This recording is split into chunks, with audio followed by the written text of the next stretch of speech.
tidak semua organisasi memiliki pimpinan yang memiliki awareness yang baik tentang penggunaan teknologi, terutama teknologi tanda tangan elektronik. Tapi ini akan menjadi tantangan tersendiri bagi Anda, bagaimana cara mudah untuk memberikan pemahaman pada orang-orang di lingkungan sekitar kita, dan bagaimana meyakinkan pimpinan kita untuk menggunakan tanda tangan elektronik pada keseluruhan organisasi, akan kita bahas di video ini. Jadi, saksikan terus.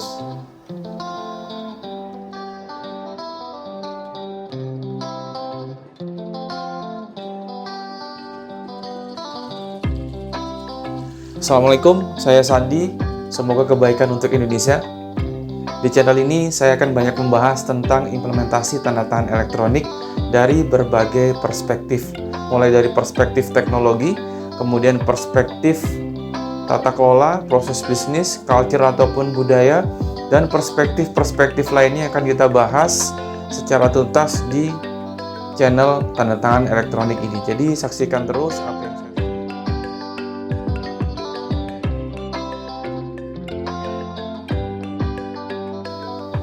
semua saya angkat berdasarkan pengalaman kami dalam membantu ratusan organisasi dalam memanfaatkan tanda tangan elektronik.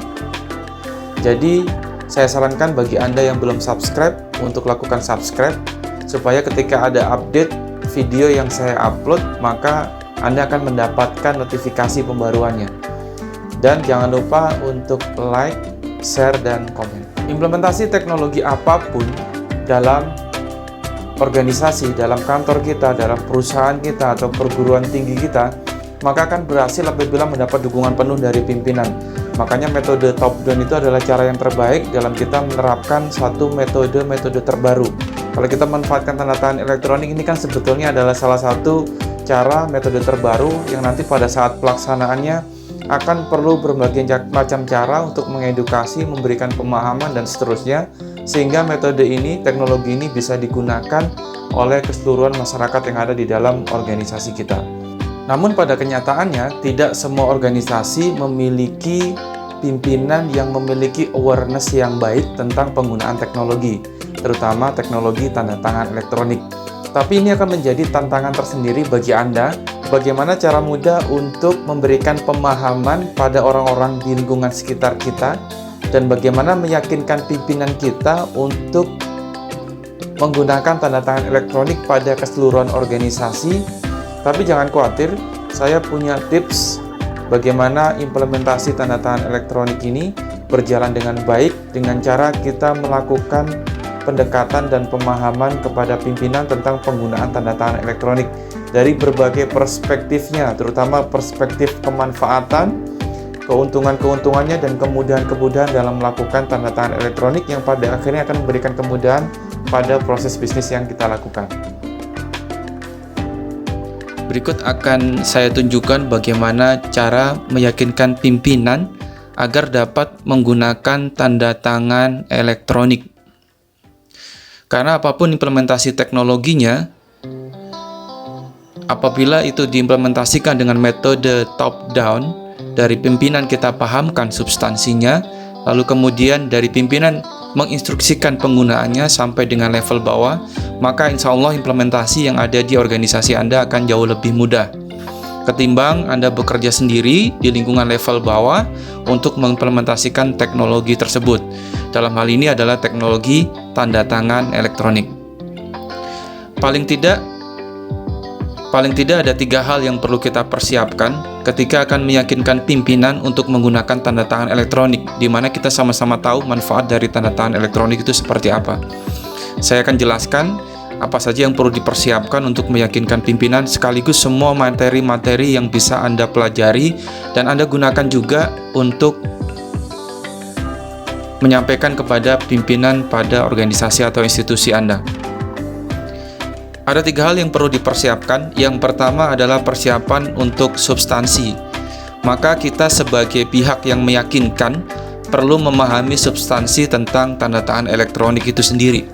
Nah, pemahaman substansi semua sudah saya jelaskan pada channel tanda tangan elektronik ini, dan akan terus saya update untuk berikutnya. Dan apabila Anda punya pertanyaan-pertanyaan tertentu tentang implementasi tanda tangan elektronik ini, silakan bisa disampaikan melalui komentar atau dikirimkan melalui email.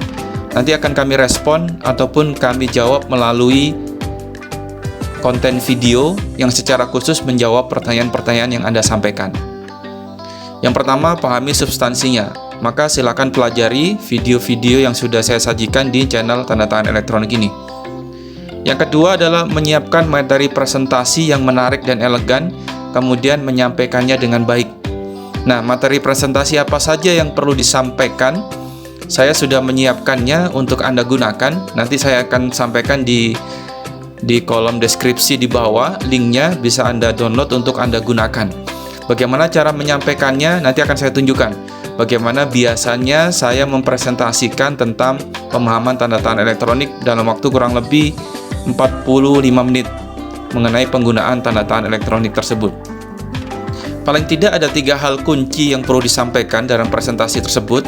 Yang pertama adalah sampaikan hal-hal bahwa ini adalah sangat menguntungkan organisasi kita ketika mengimplementasikan tanda tangan elektronik. Jadi tidak hanya dari perspektif kewajiban peraturan perundang-undangan, tetapi memang ini adalah sesuatu hal yang sangat dibutuhkan, dan apabila diimplementasikan memang menguntungkan, lebih mudah, lebih murah, legal, dan aman, mengurangi risiko-risiko hukum dan keamanan. Nah, materi apa saja sudah saya siapkan di slide nanti yang bisa Anda download di link deskripsi ini. Kemudian yang kedua, materi yang disampaikan adalah Anda perlu mendemokan dan mempraktekkan. Untuk itu Anda perlu memahami detailnya. Anda perlu mencoba untuk menggunakan. Dan yang ketiga adalah tunjukkan adanya perusahaan atau organisasi yang sudah menggunakan dan manfaat apa yang mereka peroleh setelah menggunakan teknologi tanda tangan elektronik tersebut. Jadi yang pertama adalah persiapkan substansi, pahami substansinya. Yang kedua adalah persiapan presentasinya. Siapkan materi presentasi, PowerPoint yang menarik dan elegan. Paling tidak memuat 3 hal tadi yang saya sampaikan. Kemudian yang ketiga yang perlu dipersiapkan adalah persiapan mental. Anda perlu percaya diri, sampaikan dengan percaya diri tentang materi yang sudah Anda pahami. Kalau Anda sudah paham substansinya, kenapa harus tidak percaya diri? Karena saya yakin di luar sana, bahkan di organisasi Anda, itu mungkin hanya Anda yang lebih paham tentang penggunaan tanda tangan elektronik ini. Dari 3 hal tersebut, maka berikut ini saya akan tunjukkan bagaimana presentasi cara menyampaikan kepada pimpinan tentang pemahaman tanda tangan elektronik. Kurang lebih memerlukan waktu 40 sampai dengan 45 menit. Jadi nanti Anda bisa mempelajari berulang-ulang. Sedangkan materi presentasinya sudah saya siapkan di link di deskripsi. Anda bisa download dan Anda bisa gunakan itu. Atau Anda modifikasi sesuai dengan keinginan Anda.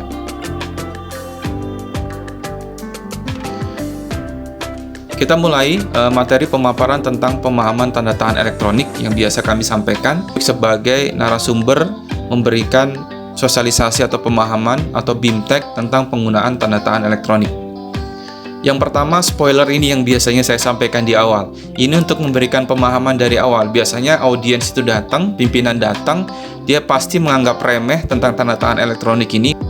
Karena biasanya menurut asumsi beliau-beliau bahwa tanda tangan elektronik ini adalah scan tanda tangan, atau kalau enggak QR code atau barcode, atau bentuk-bentuk yang lain seperti fingerprint, kemudian handkey dan lain sebagainya. Padahal bukan seperti itu. Makanya spoiler ini biasanya kami sampaikan di awal. Tanda tangan digital bukan scan tanda tangan, bukan barcode atau QR code, bukan juga biometrik. Lalu seperti apa nih tanda tangan digital yang diharapkan oleh peraturan perundang-undangan? Baru kita sampaikan lebih lanjut cover dari presentasi yang perlu Anda sampaikan. Ini nanti saya sampaikan di link deskripsi untuk Anda download materi paparan ini. Oke, di slide cover awal saya perlu menjelaskan dulu supaya nanti Anda juga paham, lalu kemudian Anda dengan mudah bisa memahamkan orang-orang di lingkungan sekitar Anda atau juga pimpinan Anda, yaitu 3 terminologi. Yang pertama adalah tanda tangan elektronik, yang kedua adalah sertifikat elektronik, dan yang ketiga adalah tanda tangan digital. Pelan-pelan kita bahas yang pertama dulu, yaitu tanda tangan elektronik. Referensi yang saya gunakan tentunya adalah Undang-Undang tentang Informasi dan Transaksi Elektronik, Undang-Undang Nomor 11 Tahun 2008, kemudian Peraturan Pemerintah dan pembaruannya yaitu Undang-Undang Nomor 19 Tahun 2016, lalu kemudian Peraturan Pemerintah Nomor 71 Tahun 2019 itu adalah pembaruan dari Peraturan Pemerintah Nomor 82 Tahun 2012 tentang penyelenggaraan sistem dan transaksi elektronik. Semua sebetulnya sudah dibahas tuntas di sana, cukup lengkap materi yang ada di dalam undang-undang maupun yang ada di dalam peraturan pemerintah tersebut yang khusus membahas tentang tanda tangan elektronik, sertifikat elektronik, kemudian penyelenggara sertifikasi elektronik, transaksi elektronik, dan lain sebagainya. Dari referensi tersebut, kita perlu membahas terlebih dahulu apa itu tanda tangan elektronik. Oh ya, di awal ini kita sama-sama perlu menyamakan persepsi terlebih dahulu, bahwa tanda tangan elektronik ini jangan membayangkan dia seperti scan tanda tangan, barcode atau QR code. Kemudian dalam membayangkan sertifikat elektronik, jangan membayangkan bahwa sertifikat elektronik ini seperti sertifikat fisik yang dielektronikan, bukan. Misalnya kita ikut pelatihan, biasanya dapat sertifikat bentuknya fisik, atau ikut webinar, biasanya dapat sertifikat bentuknya fisik lalu dielektronikan menjadi sertifikat elektronik, bukan. Bukan seperti itu, mohon dihapus dulu dari pemikiran kita tentang hal tersebut. Lalu apa tanda tangan elektronik menurut referensi dari peraturan perundang-undangan yang tadi saya sebutkan? Jadi tanda tangan elektronik bahasa sederhananya, saya nggak ngomong definisi dulu, saya langsung membicarakan tentang pemahaman singkat tentang tanda tangan elektronik. Jadi saya kalau punya sebuah dokumen elektronik, informasi elektronik yang kemudian ini akan saya tanda tangani, mau menggunakan perangkat elektronik saya berupa gadget, laptop, ataupun komputer, maka apa yang terjadi pada saat saya memerintahkan sistem atau aplikasi penandatangan untuk menandatangani, maka dokumen elektronik ini akan dilekatkan beberapa hal. Ada informasi elektronik yang akan dilekatkan pada dokumen elektronik ini yang mengasosiasikan tentang diri saya dan juga nilai dari dokumen elektronik ini. Minimal ada 3 hal. Yang pertama adalah yang akan dilekatkan oleh sistem adalah identitas digital. Jadi saya kalau menandatangani dokumen elektronik ini menggunakan komputer, laptop, ataupun smartphone saya, maka perangkat elektronik tadi akan melekatkan identitas digital yang saya miliki pada dokumen elektronik tersebut. Tujuannya apa? Jadi siapapun nanti yang akan membaca dokumen elektronik ini, dia akan tahu bahwa oh ini yang menandatangani adalah si Sandi. Ini adalah yang menandatangani si A, si B, si C, dan seterusnya. Dari mana dia tahu? Dari identitas digital saya sebagai penanda tangan yang saya lekatkan pada dokumen elektronik tersebut. Itu yang pertama. Pertanyaannya adalah di mana identitas digital itu didapatkan? Identitas digital tersebut ada di dalam sebuah file digital yang disebut dengan sertifikat elektronik. Jadi sertifikat elektronik ini adalah sebuah file digital yang di dalamnya memuat identitas digital si pemilik sertifikat elektronik tersebut. Jadi saya sebelum melakukan penandatanganan secara elektronik, maka sebelumnya saya harus memiliki terlebih dahulu sertifikat elektronik tersebut. Nanti kita bahas lebih lanjut. Setelah identitas digital dilekatkan, maka yang kedua yang dilekatkan adalah nilai tanda tangannya. Ini menarik. Nilai tanda tangan di sini bukan scan tanda tangan, bukan barcode, bukan juga QR code. Nilai tanda tangan ini sejatinya adalah sebuah perhitungan matematik terhadap nilai dokumen yang saya tanda tangani. Jadi nilai tanda tangan ini adalah bentuknya rangkaian angka yang panjangnya tetap. Jadi berapapun dokumen yang saya tanda tangani, berapapun halamannya, maka nilai tanda tangan ini akan statusnya tetap. Kita sebutnya adalah nilai hash. Jadi mekanisme perhitungannya adalah dengan menggunakan sebuah algoritma atau prosedur matematik tingkat tinggi. Kami sebutnya dengan algoritma kriptografi. Kalau kami di Badan Siber dan Sandi Negara menyebutnya dengan algoritma persandian. Intinya prosedur matematik untuk menghitung metadata dari dokumen yang saya tanda tangani sehingga menghasilkan satu buah nilai unik. Nilai ini benar-benar unik. Setiap dokumen yang berbeda, titik, koma, spasi, apalagi halaman, apalagi baris, maka nilai uniknya juga pasti akan berbeda. Perhitungan matematik itu akan menghitung satu nilai yang unik, yang sifatnya berbeda. Nilai itulah yang dilekatkan pada dokumen elektronik. Artinya apa? Kalau kemudian dokumen itu terjadi perubahan, maka sesungguhnya nilai uniknya juga akan berubah. Nah, sebelum dilekatkan nilai unik tersebut, maka nilai hash tadi, hash function, hasil penilaian hash function tadi dienkripsi terlebih dahulu dengan menggunakan yang namanya kunci private key, kunci privat si pemilik tanda tangan. Ada di mana parameter-parameter untuk melakukan perhitungan nilai, kemudian mengenkripsi tadi, itu ada di dalam file sertifikat elektronik. Jadi ada yang menyebutnya sertifikat elektronik, ada yang menyebutnya sertifikat digital. Tapi kalau kita mengacu kepada peraturan perundang-undangan kita, Undang-Undang ITE dan PPPSTE, maka disebutnya sertifikat elektronik. Jadi apa? Sertifikat elektronik itu adalah identitas digital yang di dalamnya memuat parameter-parameter kunci untuk melakukan penandatanganan dan juga untuk melakukan enkripsi nilai tanda tangan dengan menggunakan private key yang kita miliki. Itulah disebut dengan data penandatanganan. Nilai tadi kemudian dilekatkan pada dokumen elektronik. Ini tujuannya apa? Tujuannya apa? Kalau tadi identitas digital tujuannya adalah untuk mengidentifikasi siapa penandatangannya, siapapun orang akan bisa mengetahui siapa yang menandatangani dokumen elektronik tersebut. Nah, sedangkan nilai hash tadi, nilai tanda tangan tadi tujuannya adalah untuk memberikan perlindungan keutuhan pada dokumen elektronik tersebut. Jadi seandainya di luar sana setelah kita melakukan penandatanganan, lalu tiba-tiba ada orang jahat yang memalsukan dokumen kita, maka otomatis pada saat dihitung nilai tanda tangannya, dia tidak akan menghasilkan nilai tanda tangan yang pertama kali dihitung. Karena nilai tanda tangan ini sifatnya unik. Itulah kenapa kemudian pada saat ada pemalsuan, orang akan membandingkan dan akan bisa memutuskan. Sistem itu akan memutuskan. Bukan orang yang membandingkan, tapi sistem akan membandingkan dan memutuskan bahwa itu adalah dokumen yang asli atau dokumen yang palsu. Lalu yang ketiga yang dilekatkan adalah waktu penandatanganan. Jadi setiap kali kita melakukan penandatanganan, maka akan ada parameter waktu yang dilekatkan. Ini bagian dari persyaratan minimal yang harus dipenuhi dalam peraturan perundang-undangan, bahwa tanda tangan elektronik minimal ada penanda waktu. Dan penanda waktu dalam konteks ini adalah penanda waktu yang terpusat, bukan penanda waktu yang ada di laptop kita, di handphone kita, ataupun di komputer kita. Tetapi penanda waktu yang ada di server penanda waktu yang ada di Badan Siber dan Sandi Negara. Nanti kita bahas lebih lanjut mengenai hal tersebut. Juga akan kami demokan bentuknya seperti apa. Mohon berkenan dibayangkan dulu saja, sembari nanti kita demokan bentuknya seperti apa. Jangan khawatir. Lalu kedua, sertifikat elektronik adalah sebuah file digital yang di dalamnya memuat identitas digital si penanda tangan, kemudian ada parameter-parameter kunci untuk melakukan perhitungan tanda tangan dan parameter untuk request waktu penandatanganan. Itu ada di dalam sertifikat elektronik. Lalu siapa yang menerbitkan sertifikat elektronik ini? Disebutnya adalah penyelenggara sertifikasi elektronik. Nah, Balai Sertifikasi Elektronik ini adalah salah satu penyelenggara sertifikasi elektronik institusi atau pemerintah. Ia adalah unit yang berada di Badan Siber dan Sandi Negara.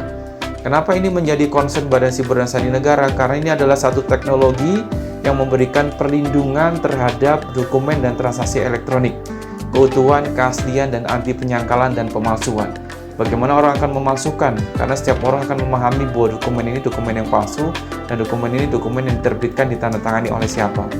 Karena ini adalah bagian perlindungan keamanan, maka menjadi tugas dan fungsi Badan Siber dan Sandi Negara untuk memberikan layanan tersebut melalui Balai Sertifikasi Elektronik.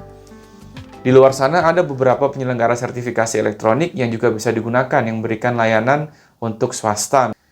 Karena sertifikat elektronik tadi diterbitkan oleh penyelenggara sertifikasi elektronik, itulah kenapa kemudian disebutnya bahwa tanda tangan elektronik ini adalah tanda tangan elektronik yang tersertifikasi. Jadi, tanda tangan elektronik itu kita bisa bagi dua, yaitu tanda tangan elektronik yang tidak tersertifikasi. Ini kita pahami seperti scan tanda tangan, kemudian barcode, QR code, dan lain sebagainya. Nah, yang kedua ini yang menarik, ini disebut dengan tanda tangan elektronik tersertifikasi. Kalau kita bicara tersertifikasi, maka sesungguhnya ada syarat-syarat sah tanda tangan elektronik yang semuanya hanya bisa dipenuhi jenis teknologi ini, tanda tangan elektronik yang tersertifikasi, yang tadi kami contohkan bentuknya. Bagaimana seseorang melekatkan informasi elektronik lainnya melalui sistem penandatanganan yang digunakan. Jadi dalam konteks ini sebetulnya undang-undang maupun PP mendorong penggunaannya, mensyaratkan penggunaannya adalah tanda tangan elektronik yang tersertifikasi, bukan tanda tangan yang tidak tersertifikasi. Nah, seringkali saya menyebut dengan istilah tanda tangan elektronik yang tersertifikasi ini adalah dengan istilah digital signature atau tanda tangan digital. Nah, mudah-mudahan pemahaman ini memahamkan kita bahwa sertifikat elektronik itu ternyata bukan sertifikat pelatihan yang dielektronikan. oh tanda tangan elektronik itu ternyata bukan scan tanda tangan, bukan barcode atau QR code atau yang lainnya. Lalu seperti apa detailingnya kita akan bahas ke slide-slide berikutnya. Saya yakin kalau di awal ini Anda sudah memahami, maka ke belakang akan mudah untuk dipahami. Kemudian ini beberapa hal yang perlu kita pahamkan, yang perlu kita pahami bersama-sama mengenai penggunaan tanda tangan elektronik, yaitu kenapa sih urgensinya perlu tanda tangan elektronik. Yang kedua adalah perlindungan hukum dan keamanan dari tanda tangan elektronik. Kemudian nanti akan didemokan juga bentuk tanda tangan elektronik. Yang ketiga, yang keempat adalah cara memverifikasi keaslian dokumen elektronik. Nanti teman-teman akan lihat, kami akan tunjukkan bagaimana melihat status keaslian dari sebuah dokumen elektronik. Yang kelima adalah perlu didemokan tanda tangan elektronik, jadi nanti akan didemokan penggunaan tanda tangan elektronik tersebut jika waktunya memungkinkan. Oke, dunia sekarang ini telah memasuki era bahkan tidak hanya 4.0, sudah 5.0 gitu. Bahkan Pak Presiden sendiri juga menyampaikan, di dunia sekarang ini bukan yang besar mengalahkan yang kecil, bukan yang kuat yang mengalahkan yang lemah, tetapi yang cepat akan mengalahkan yang lambat. Jadi kuncinya berarti kita harus cepat menyesuaikan. Maka jawabannya ketika bicara kecepatan mengalahkan sesuatu hal yang lambat adalah kita bicaranya pemanfaatan teknologi. Dan teknologi yang sekarang sangat signifikan digunakan adalah teknologi Internet of Things, IoT. Penggunaan tanda tangan elektronik ini adalah salah satu jenis implementasi IoT, Internet of Things. Kenapa? Karena nanti pada saat kita melakukan penandatanganan maka wajib terkoneksi ke internet. Tapi itu sangat cepat dan nggak akan kelihatan lama prosesnya, karena itu hanya perlu beberapa pengecekan yang dilakukan oleh sistem, itu bahkan kurang dari 1 atau 2 detik karena dilakukan oleh sistem. Kemudian ada cuplikan pernyataan dari Pak Jokowi yang barangkali ini bisa meyakinkan kita semua bahwa pemerintah itu sangat concern tentang penggunaan teknologi dan memahami tentang urgensi cyber security.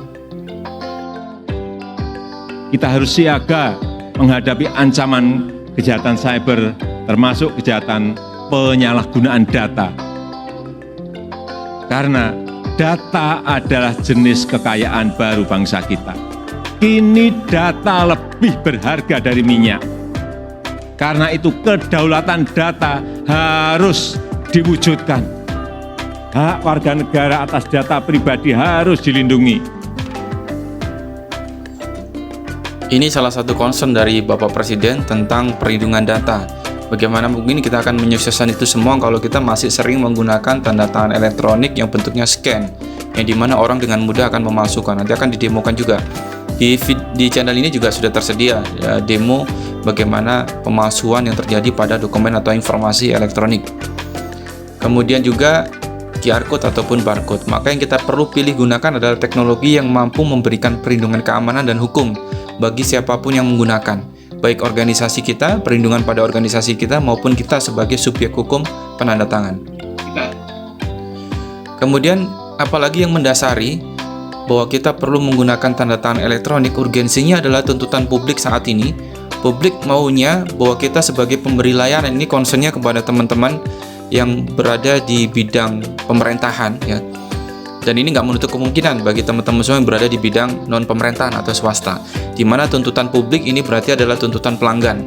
Tuntutan publik maupun pelanggan, mereka tentunya mengharapkan satu buah pelayanan yang murah, bentuk-bentuk pelayanan yang murah, tapi di balik murah itu adalah yang bermutu. Kemudian yang ketiga adalah transparan. Transparansi ini menjadi isu penting yang perlu kita sajikan, kita delivery kepada publik yang kita layani atau pelanggan yang kita layani.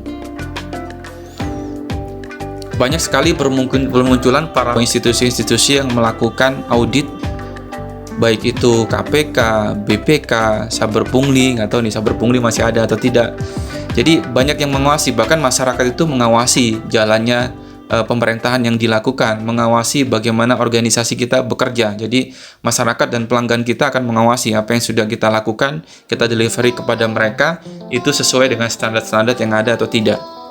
Maka tuntutannya adalah nggak mungkin lagi kita bekerja dengan cara-cara yang manual. Kita perlu bekerja dengan profesional, kita perlu bekerja secara efektif, efisien, sederhana, transparan, terbuka, tepat waktu, responsif, adaptif. Yang ini semua nggak bisa dilakukan secara manual. Kita harus melakukannya dengan menggunakan teknologi.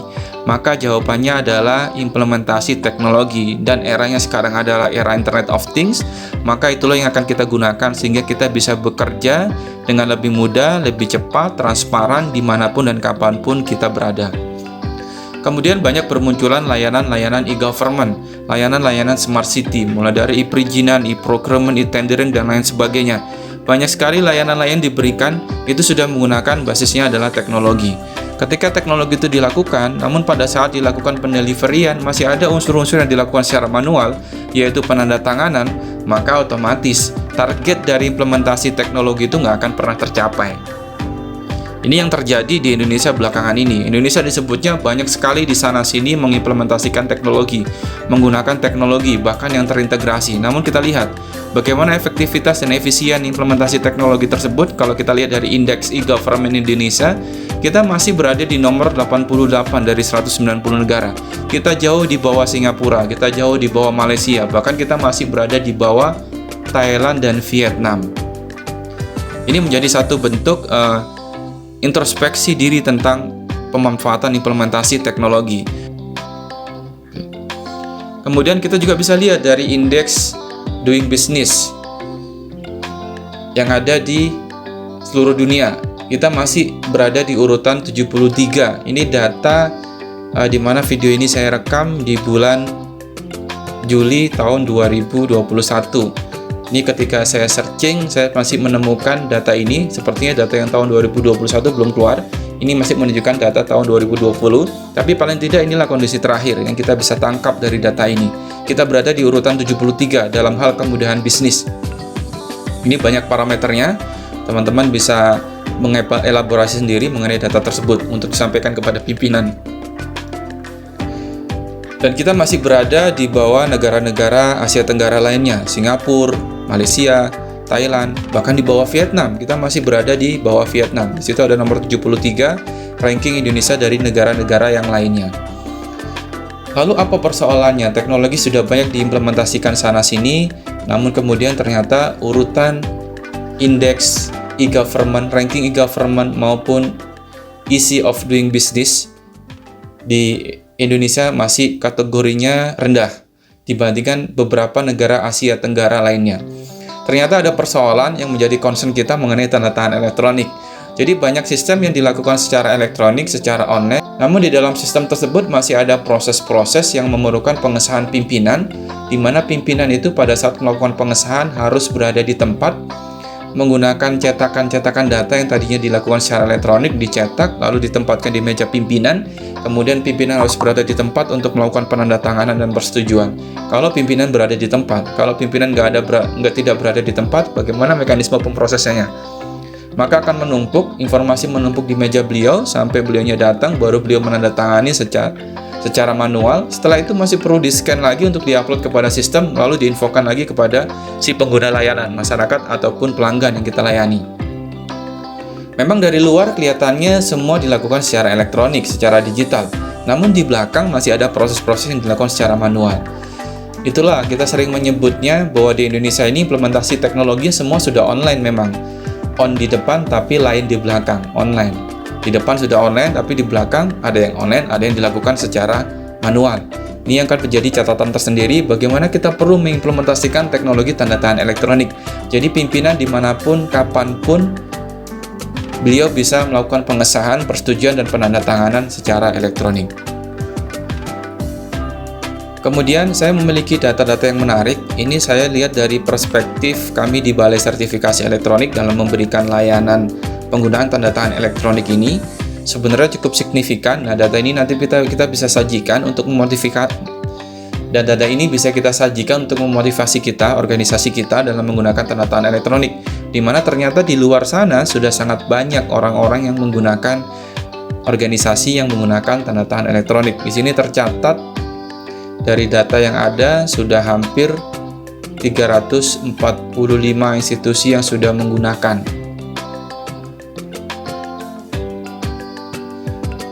Dengan total lebih dari 463 aplikasi yang terintegrasi dengan transaksinya per harinya sudah jutaan transaksi elektronik per hari. Ini penyebarannya, ada 94 institusi pusat dan BUMN, 251 instansi daerah dan universitas, dan banyak lagi lainnya. Ini data yang hanya dilayani oleh BSSN, Badan Siber dan Sandi Negara, melalui unitnya yaitu Balai Sertifikasi Elektronik. Di luar sana tentunya ada penyelenggara sertifikasi elektronik lainnya yang sudah menggunakan tanda tangan elektronik ini.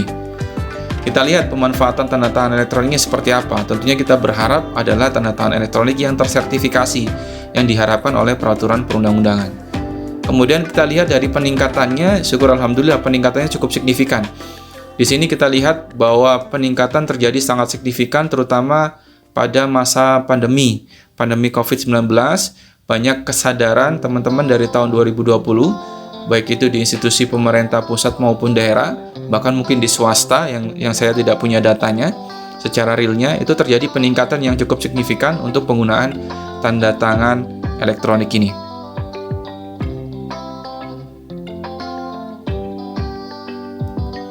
Kemudian total sistem yang sudah terintegrasi, dalam hal ini adalah terintegrasi pada penyelenggara sertifikasi elektronik, Balai Sertifikasi Elektronik BSSN, itu kurang lebih totalnya 463 sudah terintegrasi dan lainnya sedang proses untuk integrasi, dan biasanya proses itu sangat cepat karena integrasi tanda tangan elektronik itu sangat mudah. Dan di sini untuk menjawab kebutuhan layanan publik tadi, bahkan ini sudah bisa diintegrasikan pada banyak macam sistem, mulai perizinan, kepegawaian, perpajakan, dan seterusnya, sampai dengan kearsipan atau e-office, layanan digital yang ada di internal organisasi kita. Itu semua bisa diintegrasikan menggunakan tanda tangan elektronik. Nah, ini yang perlu kita sampaikan, bahwa transaksi elektronik itu saat ini tidak lagi dipandang sebagai satu perbuatan sharing komunikasi informasi. Jadi saya chatting, kemudian kita chatting, kita bertelepon, kita kirim terima email, kita merekam video lalu kita upload di internet, itu sekarang adalah tidak lagi hanya dipandang sebagai satu perbuatan sharing informasi, tapi itu sudah menjadi sebuah perbuatan hukum yang dilakukan melalui media elektronik. Ini definisi yang ada di dalam Undang-Undang ITE, Undang-Undang Nomor 11 Tahun 2008. Jadi perbuatan itu bukan lagi perbuatan sharing komunikasi saja, tapi sudah menjadi sebuah perbuatan hukum. Dan karena itu merupakan sebuah perbuatan hukum, maka segala sesuatunya harus compliance dengan berbagai macam aturan yang ada. Jadi nggak boleh lagi kita sembarangan menggunakan teknologi, nggak boleh lagi kita sembarangan chatting dengan kata-kata yang tidak baik yang menjelekkan orang lain. Itu nanti bisa menjadi satu tuntutan pidana. Sudah banyak yang membuktikan hal tersebut. Termasuk juga dalam kita memilih teknologi tanda tangan elektronik, memilih menggunakan sistem elektronik tertentu, maka kita tentunya pilih teknologi-teknologi yang memenuhi syarat sah peraturan perundang-undangan, baik undang-undang, PP maupun aturan-aturan turun lainnya. Kenapa? Karena aturan itu dibuat biasanya untuk memberikan perlindungan di dunia nyata saat ini yang banyak dilakukan, yang ternyata dunia nyata kelihatannya aman-aman saja, ternyata di dalam itu ada dunia maya yang kita bisa lakukan satu pelanggaran-pelanggaran atau tindakan-tindakan hukum yang akan merugikan kita, yang merugikan masyarakat dan semua orang. Makanya itu perlu diatur, bahwa segala sesuatu yang kita lakukan perlu dengan compliance dengan berbagai macam aturan yang ada.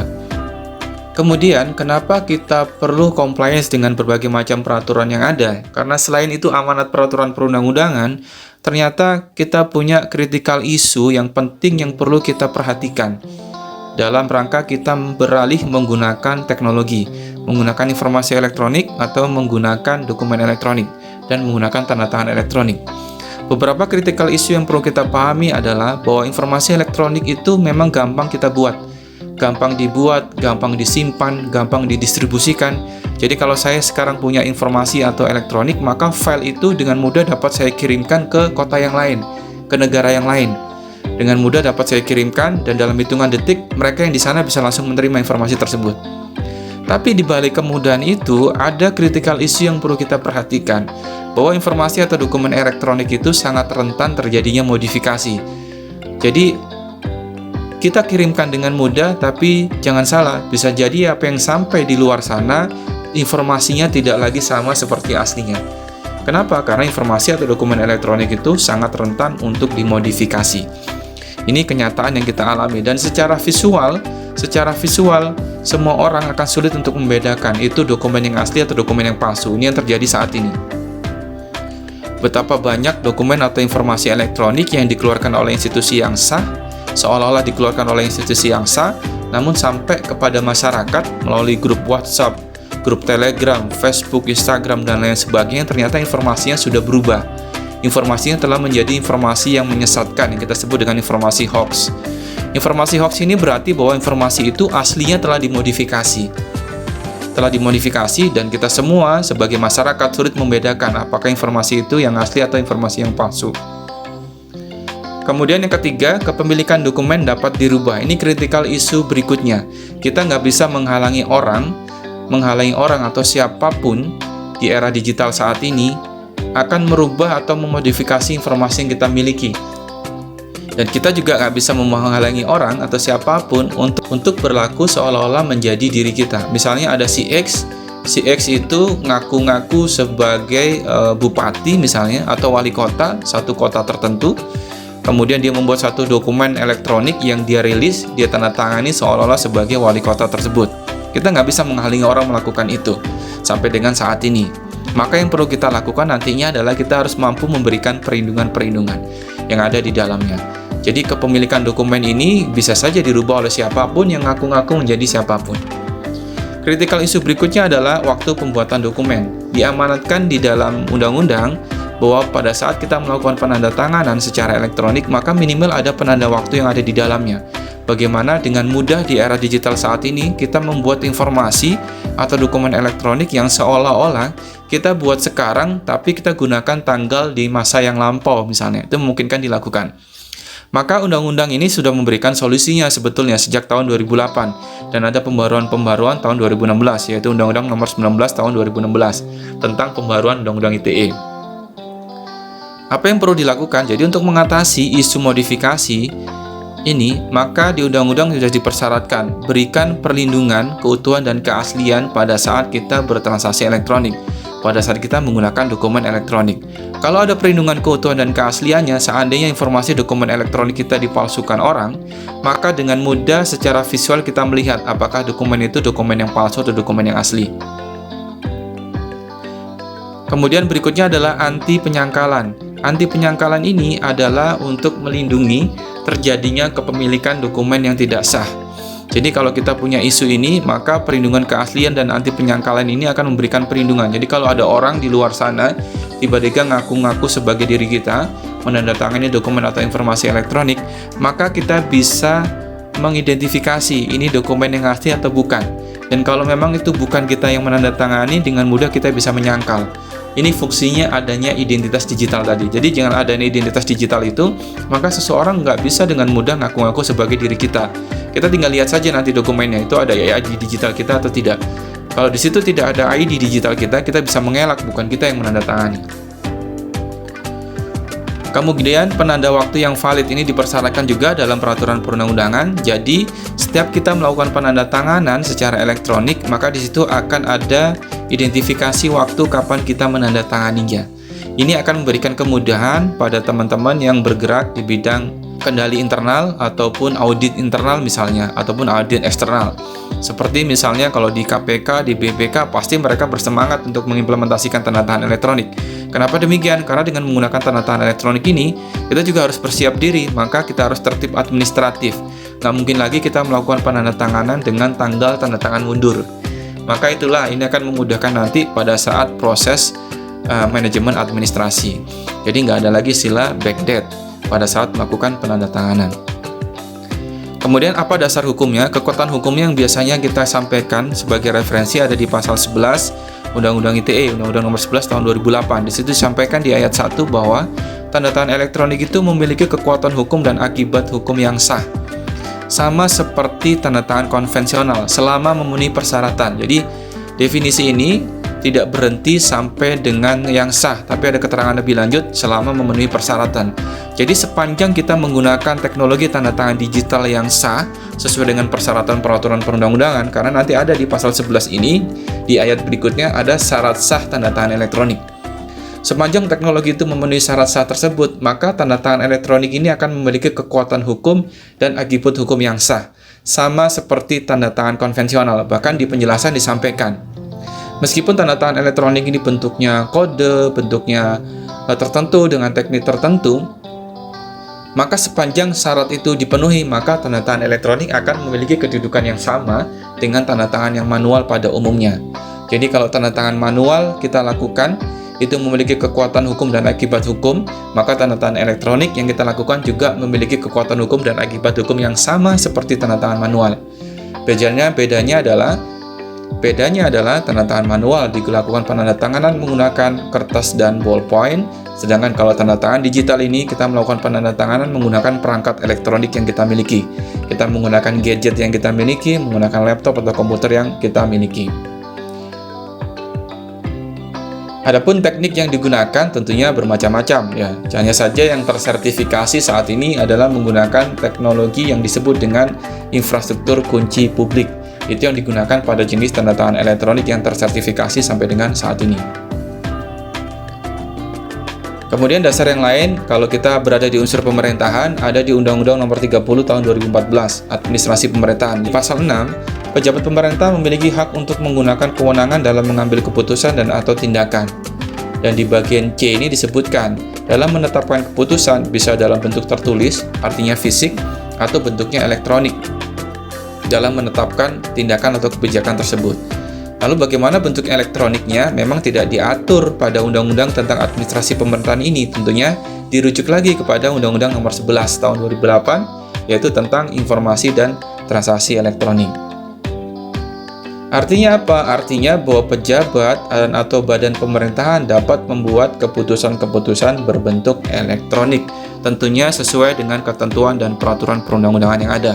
Misalnya kalau tanda tangan elektronik, ya kita ikutin aturan tanda tangan elektronik yang ada di Undang-Undang ITE itu seperti apa.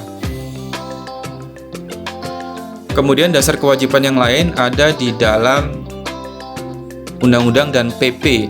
Di PP itu disebutkan di peraturan pemerintah. Di sana disebutkan, kalau kita menyelenggarakan satu sistem elektronik, baik untuk internal, untuk pribadi organisasi, maupun yang digunakan untuk berikan layanan kepada publik, layanan kepada pelanggan, maka kita wajib untuk memiliki sertifikat elektronik. Nah, sertifikat elektronik ini salah satu fungsinya adalah sebagai identitas digital untuk melakukan penandatanganan secara elektronik. Dalam konteks ini adalah tanda tangan elektronik yang tersertifikasi.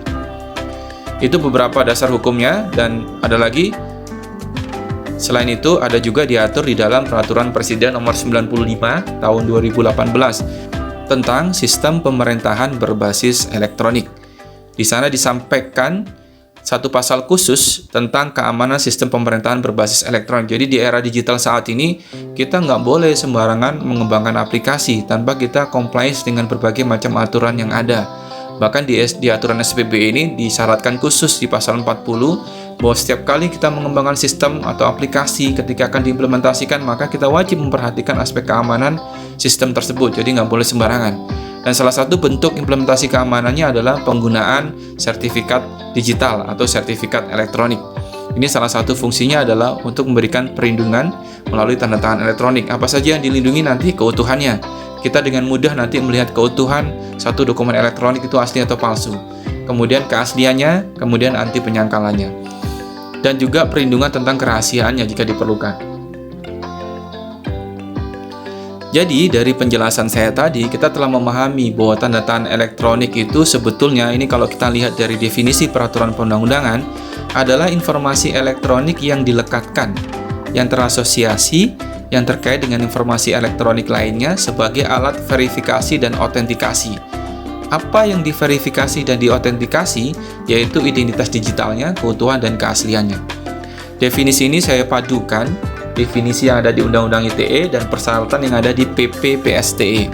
Nanti teman-teman, Anda semua bisa melihat bagaimana bunyi aslinya di Undang-Undang yang ada di PP. Kurang lebih seperti ini, dan ini sudah diterjemahkan dalam bentuk teknologi yang tadi di awal saya jelaskan. Bahwa tanda tangan elektronik itu adalah informasi elektronik yang dilekatkan. Apa saja yang dilekatkan? Yang pertama adalah identitas digitalnya, nanti kami demokan, saya demokan, nanti saya tunjukkan bentuknya seperti apa. Identitas digital penanda tangan akan dilekatkan pada dokumen elektronik tersebut. Yang kedua adalah nilai tanda tangan akan dilekatkan pada dokumen elektronik tersebut. Jadi kalau nilai tanda tangan ini dipalsukan orang, dokumen itu bagian manapun pada dokumen itu, maka otomatis nilai tanda tangan akan berubah. Ketika nilai tanda tangan ini berubah, dia akan bisa menotifikasi penanda tangan bahwa itu adalah tanda tangan yang palsu, bahwa itu adalah dokumen yang sudah dipalsukan. Yang ketiga adalah informasi elektronik yang lain yang dilekatkan, yang terasosiasi dengan diri kita selain identitas digital adalah waktu penandatanganan. Jadi kapan kita menandatangani itu akan dilekatkan pada sistem. Jadi siapapun akan tahu kapan dokumen ini ditandatangani. Jadi bagian penting dari definisi ini adalah verifikasi dan autentikasi. Jadi orang bisa melihat ID digital kita yang tentunya bisa diakses oleh publik. Kemudian keutuhannya, apakah dokumen itu sudah dipalsukan atau masih utuh sesuai awal dibuat, dan keasliannya. Ini keaslian merujuk kepada keaslian si penanda tangan. Landasan hukum tadi sudah saya sampaikan, ada di pasal 11 Undang-Undang ITE. Kemudian di pasal 12 juga disampaikan, ketika kita menyebut istilah compliance dengan berbagai aturan, maka mulai dari penyelenggara sertifikasi elektronik itu harus taat aturan. Anda sebagai pemilik tanda tangan elektronik juga sama, juga wajib untuk menaati aturan yang ada.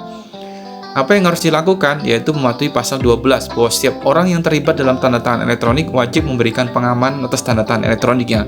Semua dibuat aman dari mulai infrastruktur, sistemnya, aplikasinya. Tinggal kita sebagai pengguna juga harus ikut mengamankan. Apa yang harus kita lakukan untuk mengikut mengamankan? Yaitu melakukan penandatanganan elektronik itu sendiri. Jangan mendelegasikan kepada orang lain. Karena tanda tangan elektronik ini sudah memiliki kekuatan hukum ya. Di bagian manapun nanti ketika terjadi satu sengketa hukum misalnya, maka ini bisa menjadi suatu alat bukti yang sah. Oleh karenanya, jangan mendelegasikan ini kepada orang lain. Khawatirnya nanti disalahgunakan dan tuntutan hukumnya akan berdampak kepada Anda sebagai pemilik tanda tangan elektronik itu sendiri. Bahkan selevel pimpinan pun, selevel menteri, eselon 1 dan lain sebagainya di negara ini sudah menggunakan tanda tangan elektronik, apalagi level-level kita yang menggunakan. Cepat, mudah, aman, jaminan integritas, autentikasi, dan nirsangkal terhadap informasi elektronik. Kemudian, tadi kita sudah bahas di depan bahwa yang kita bahas ini bukan tanda tangan elektronik yang tidak tersertifikasi, bukan scan tanda tangan, bukan barcode dan QR code yang tentunya banyak kelemahan-kelemahan dari teknologi tersebut, tetapi adalah tanda tangan elektronik yang tersertifikasi, yang menggunakan mekanisme kriptografi atau persandian pada saat melakukan penandatanganan secara elektronik. Nanti kami demokan bentuknya seperti apa setelah Anda memahami ini. Kita masuk kepada bentuk tanda tangan digital. Saya gambarkan bentuk tanda tangan digital.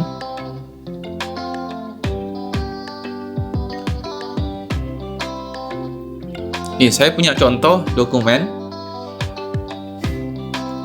elektronik. Jadi tanda tangan elektronik tentunya berlaku pada dokumen elektronik, bukan dokumen fisik. Bagaimana kalau dokumen itu dicetak secara fisik? Nanti kita lihat ada treatment yang kita bisa lakukan dengan menggunakan tanda tangan elektronik. Kita fokus dulu ke sini. Kalau kita melihat dokumen ini adalah dokumen dengan format PDF. PDF itu biasanya kalau kita bicara dokumen elektronik itu adalah format akhiran yang digunakan biasanya untuk melakukan penandatanganan secara elektronik. Ini standarnya internasional. Bahkan di luar sana pun juga melakukan hal yang sama. Teknologi ini bisa saling mempercayai antara satu pihak di negara A dengan pihak lain di negara B. Jadi nggak ada isu, nggak ada persoalan ketika ini diintegrasikan antar negara pun. Yang penting keduanya bisa saling trust. Kemudian kita lihat dokumen ini dokumen elektronik umumnya. Pada dokumen elektronik ini kita lihat bahwa dokumen ini nggak ada tanda tangan elektroniknya karena nggak ada notifikasi apapun yang menandakan di sistem ini pada dokumen elektronik ini ketika dibaca oleh sistem ini bahwa dia bertanda tangan elektronik meskipun di sini tertulis dokumen bertanda tangan elektronik. Oleh karenanya, ketika kita membaca dokumen elektronik jangan percaya dengan teksnya tanpa melihat nilai tanda tangan yang ada di dalamnya. Minimal ada cara-cara tertentu untuk bisa melakukan verifikasi dan autentikasi sesuai dengan definisi tanda tangan elektronik tersebut. Bedakan dengan jenis dokumen yang kedua ini. Nah, jenis dokumen yang kedua ini sama kontennya, tapi dokumen yang kedua ini adalah dokumen yang menggunakan tanda tangan elektronik. Kita bisa lihat caranya. Kalau di PDF ini banyak caranya. Ini salah satunya saya gunakan Adobe Acrobat Reader ketika membaca dokumen PDF ini. Di sini ada keterangan status dokumennya valid. Ini cara verifikasi. Cara verifikasi itu bisa bermacam-macam, tidak hanya menggunakan PDF, bisa juga menggunakan aplikasi-aplikasi lain yang tersedia.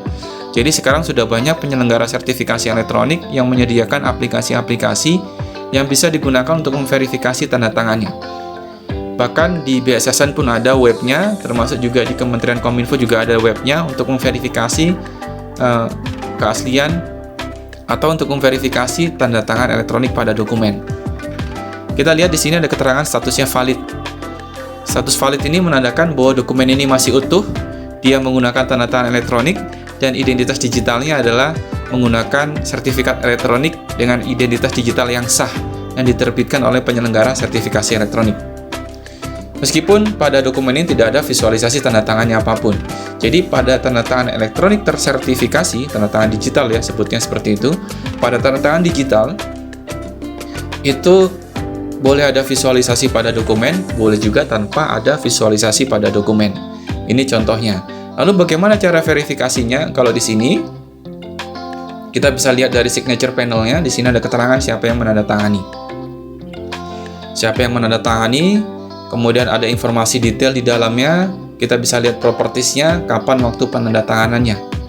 Kemudian di dalam file ini juga ada identitas digital dari si penandatangan. Oke, seperti itu. Bagaimana detail identitas digital yang ada di dalamnya? Cara memverifikasinya saya sudah siapkan di video yang lainnya. Teman-teman bisa lihat di video yang lain yang di sini. Ini cara melihat keaslian dokumen elektronik dan bagaimana melihat ketika dokumen itu dipalsukan orang. Jadi supaya video ini juga tidak terlalu panjang. Oke, ini cara verifikasinya. Yang penting di sini ada keterangan waktu statusnya valid dan ada waktu penandatanganannya. Kemudian contoh yang lain, dokumen yang menggunakan tanda tangan elektronik, kita lihat di sini. Kalau ini contoh dokumen yang menggunakan visualisasi. Jadi, kita bisa tambahkan visualisasi, tapi sekali lagi, visualisasi ini bukan nilai tanda tangannya. Visualisasi hanya teks yang menunjukkan bahwa dokumen ini ditandatangani secara elektronik. Kita lihat lagi cara verifikasi dari signature panelnya, statusnya valid di sini. Kita bisa lihat propertiesnya, ini kalau menggunakan PDF ini ya, nanti banyak cara yang lain, bisa dieksplor sendiri, dan beberapa juga sudah saya contohkan pada video yang saya upload di channel ini. Bahkan nanti bagaimana sih status dokumen itu ketika dia dipalsukan orang.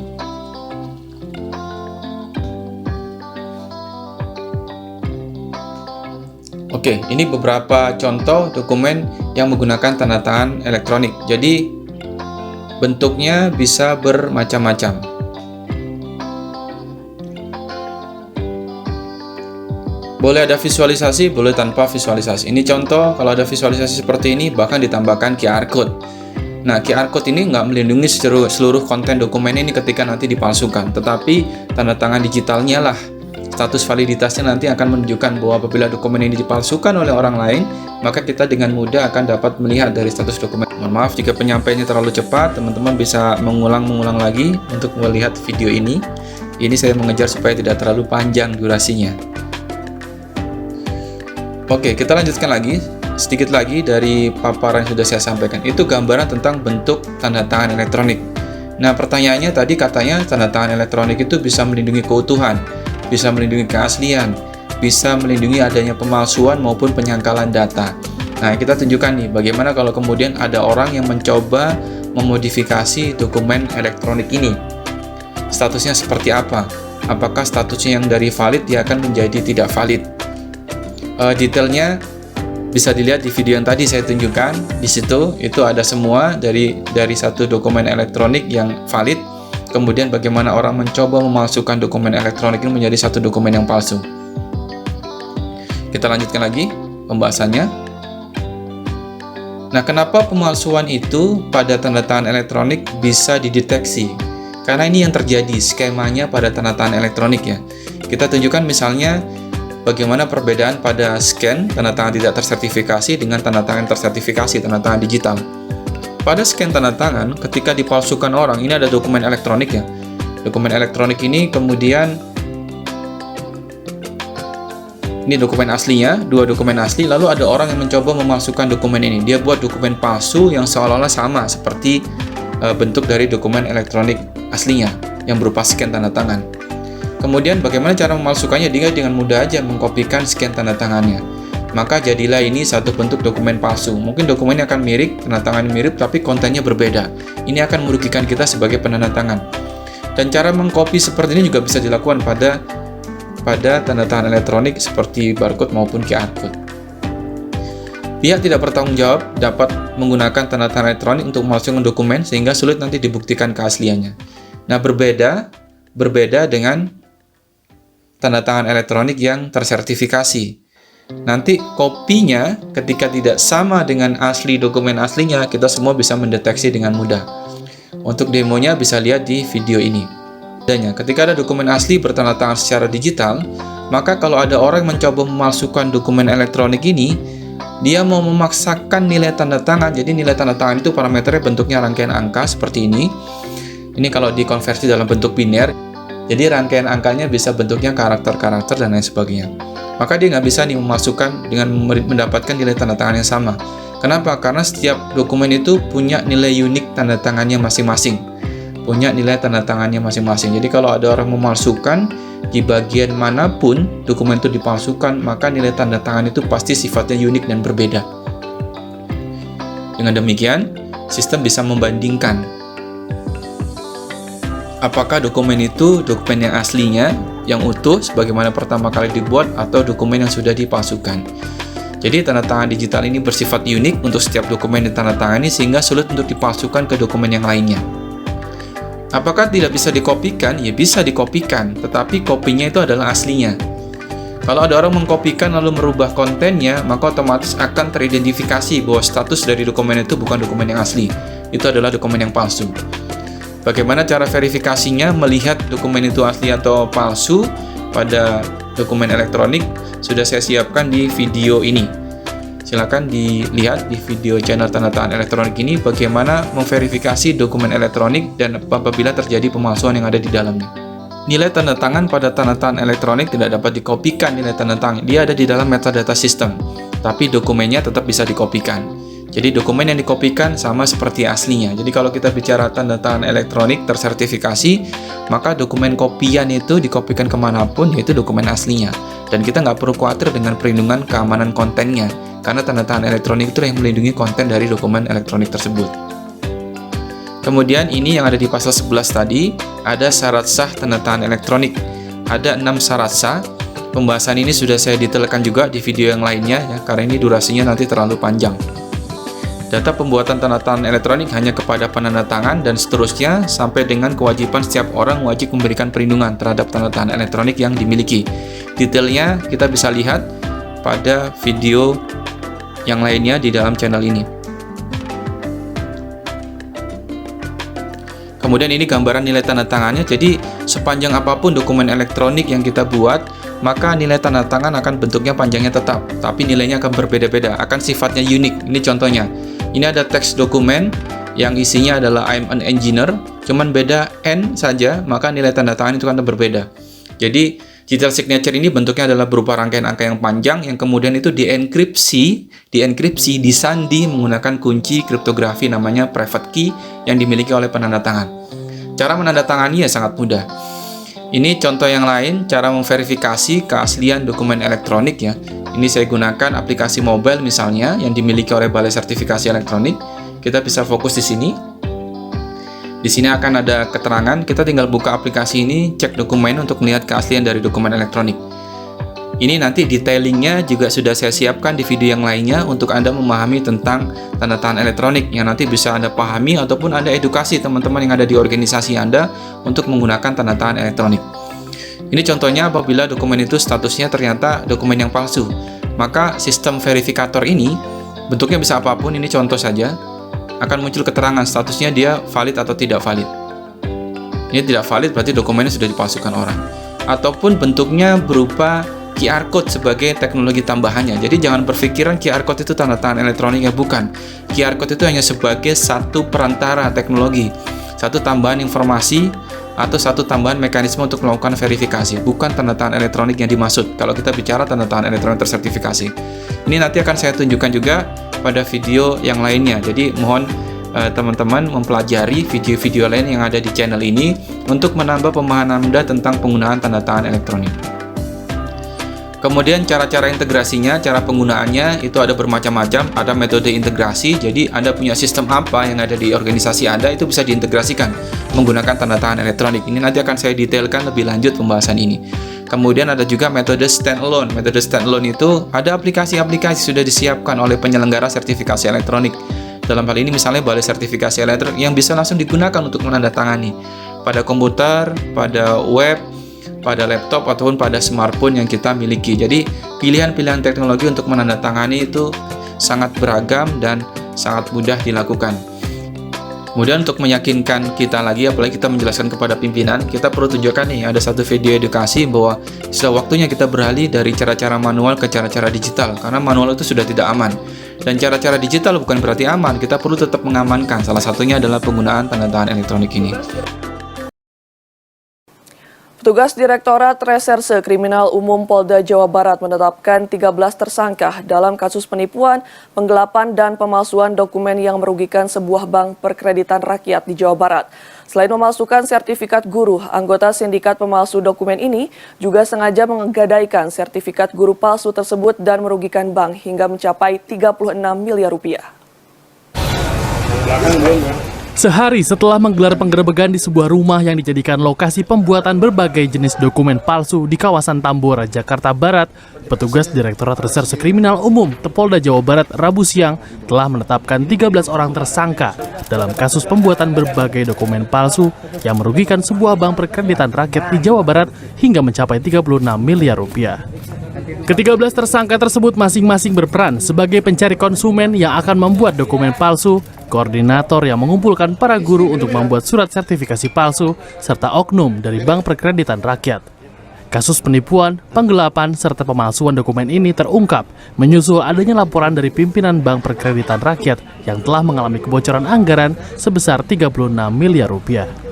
Kebocoran anggaran hingga mencapai 36 miliar tersebut berasal dari surat agunan sertifikasi guru yang menggunakan dokumen palsu. Dari setiap sertifikat yang digadaikan sebesar 80 juta rupiah, 16 juta atau 20% diantaranya diserahkan pelaku kepada guru pemilik sertifikat.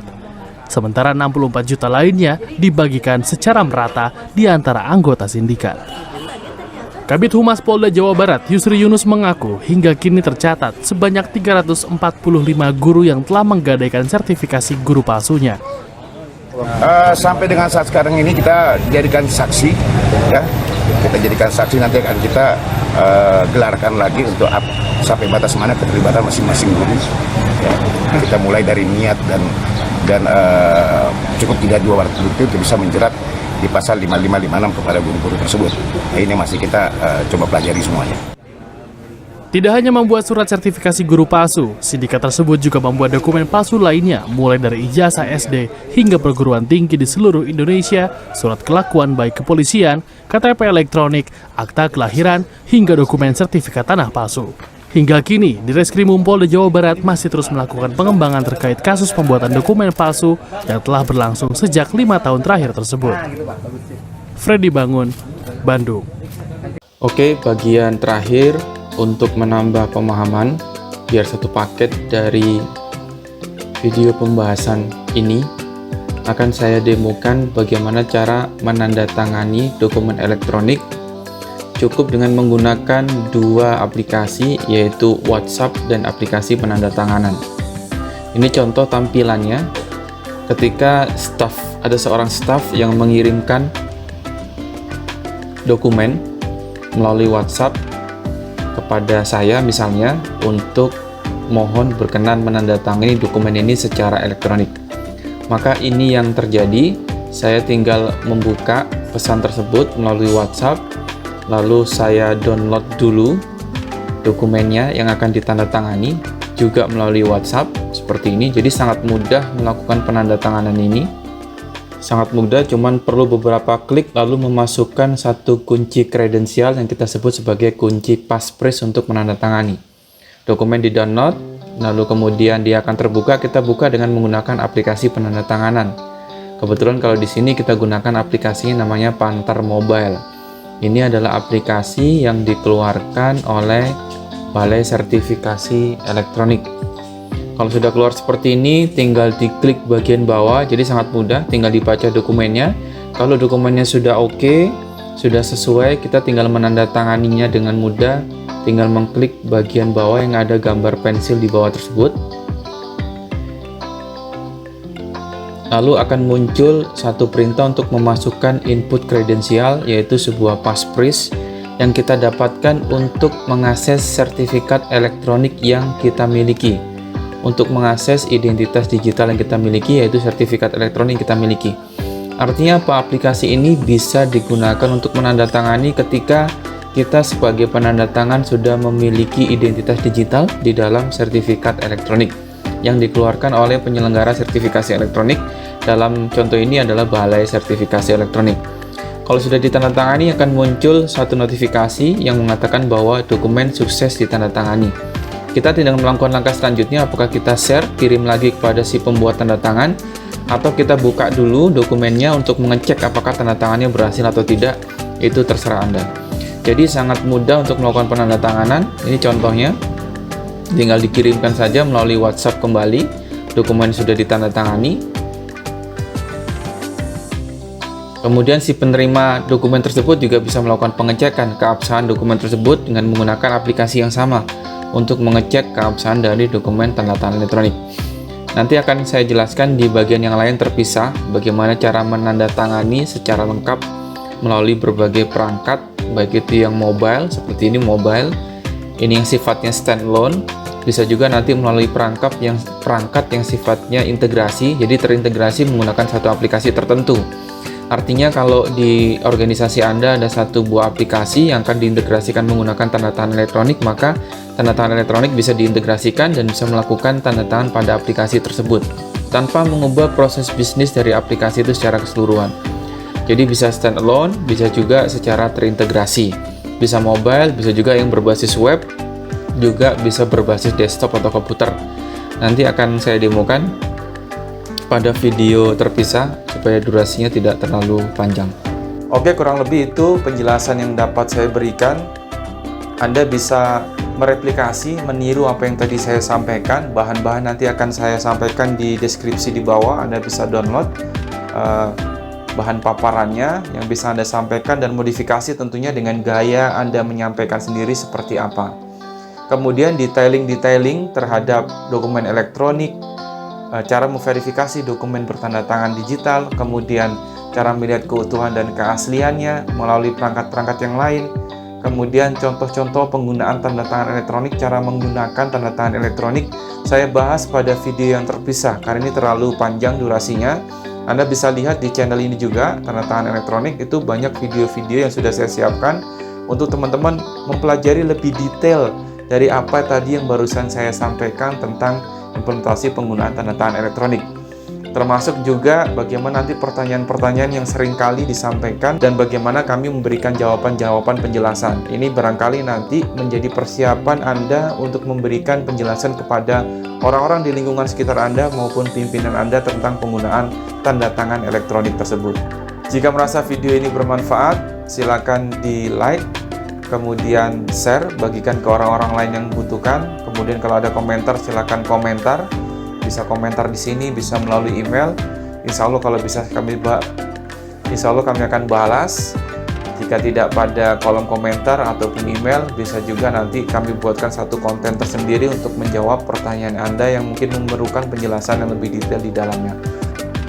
Jangan lupa subscribe bagi Anda yang belum subscribe supaya selalu mendapatkan update video-video terbaru yang saya upload pada channel tanda tangan elektronik ini. Sekian, terima kasih. Saksikan video-video selanjutnya. Assalamualaikum warahmatullahi wabarakatuh.